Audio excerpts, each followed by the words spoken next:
hoje eu estou aqui com uma convidada muito especial, Ana Carolina Malta. Mas a gente conhece como a pastora Carol. Tudo bem, Carol? Tudo jóia, querida. Obrigado por atender o nosso convite, para estar aqui hoje na Hora H. E nós estamos na Hora H hoje num lugar bem peculiar, uma pracinha aqui perto da casa da pastora Carol, um lugar bem agradável, mas cheio de barulhos, então vocês fiquem tranquilos, a gente vai chamar vocês para esse ambiente, tem uma cigarra cantando, os carros passam, o vento sopra, mas a gente quer que seja assim mesmo, um clima diferente no Na Hora H de hoje, ok?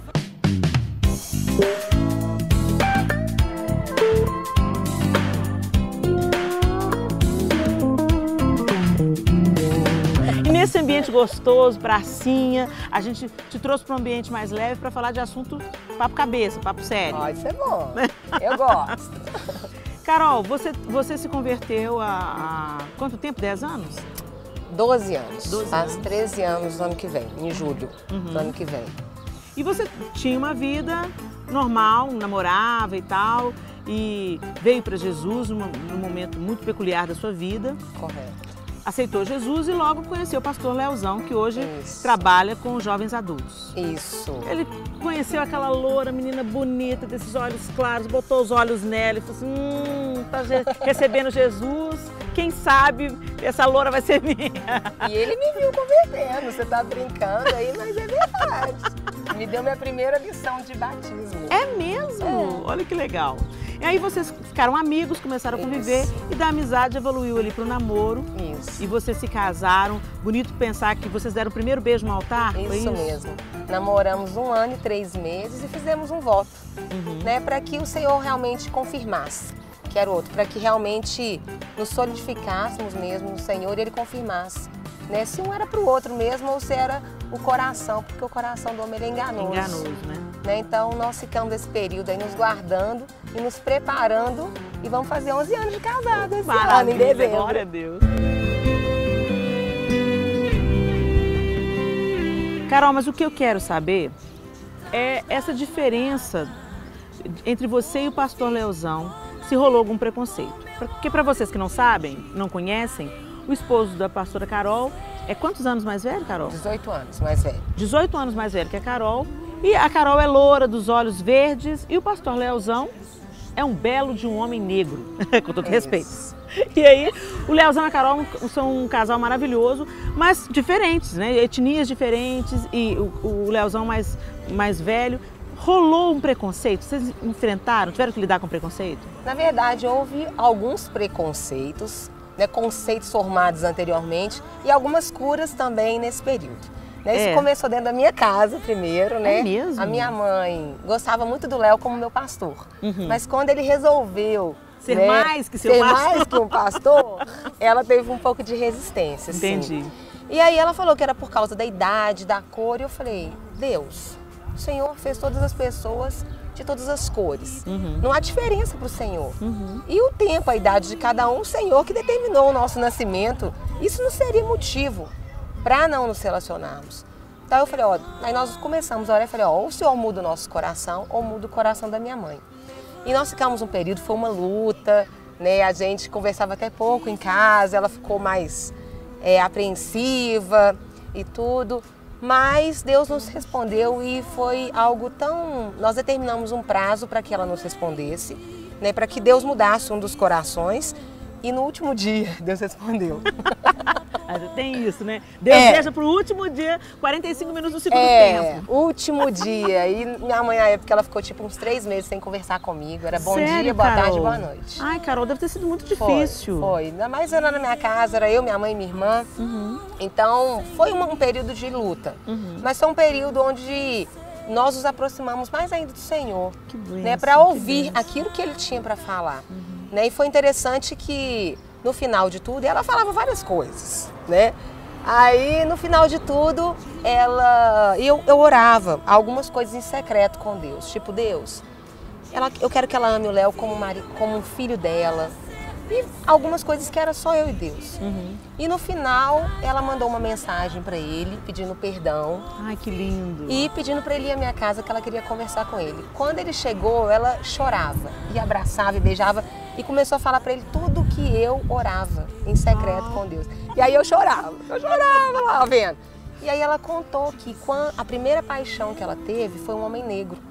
E meu avô, eu sou de São João del Rei, pessoal muito reservado, meu avô militar. E ela era apaixonada com um homem negro, um rapaz. E meu avô, quando descobriu, bateu nela, trancou ela num quarto, colocou os outros filhos no outro, apagou a chave geral da casa, da luz, aquelas coisas, o que ele recebeu na época, né? Sim. E ele proibiu isso. Quando ela me viu com o Léo, ela se viu. É como se a história estivesse se repetindo. E aí ela falou, se eu não vivi, ela também não vai viver. Meu Deus. Só que quando Deus está na situação, Ele move e trouxe cura para ela, para a alma dela, em relação ao meu avô, em relação a ela mesma. E ela, na verdade, ela é apaixonada com o Léo.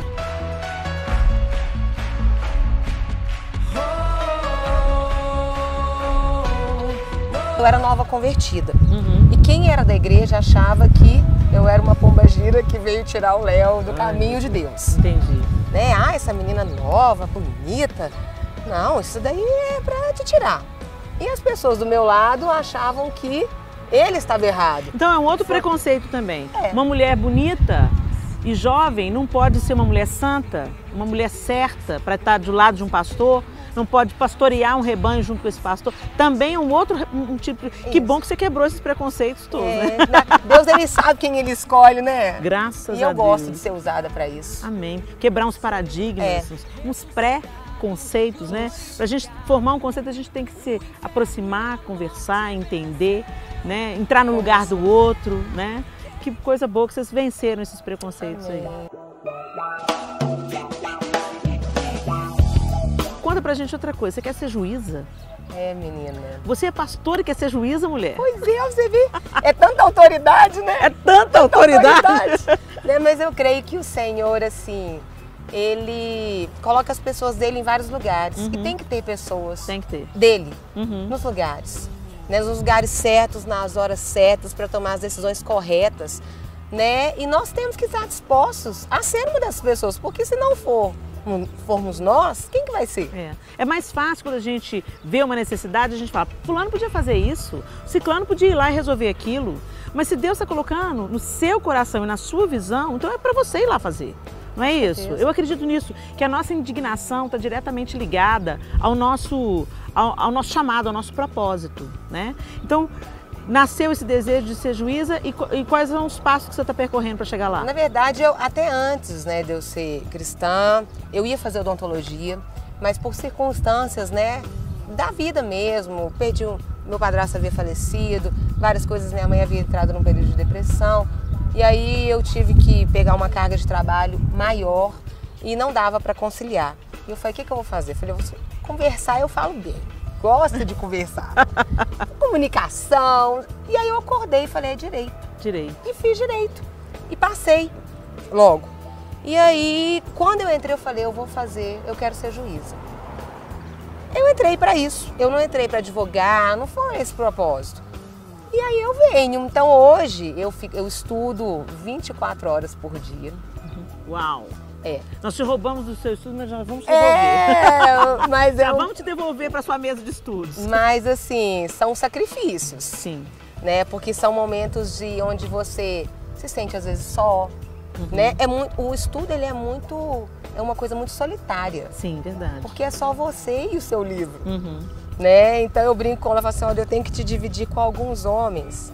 Tipo, aí eu falo o nome dos autores dos livros para ele, porque nesse momento, né, na nossa vida, né, mas eu creio que é para um propósito maior do Senhor. Amém. E Deus tem movido ao longo desse período pessoas, outras futuras juízas que eu caminho com elas, pessoas que a gente divide quarto, a gente viaja para fazer provas.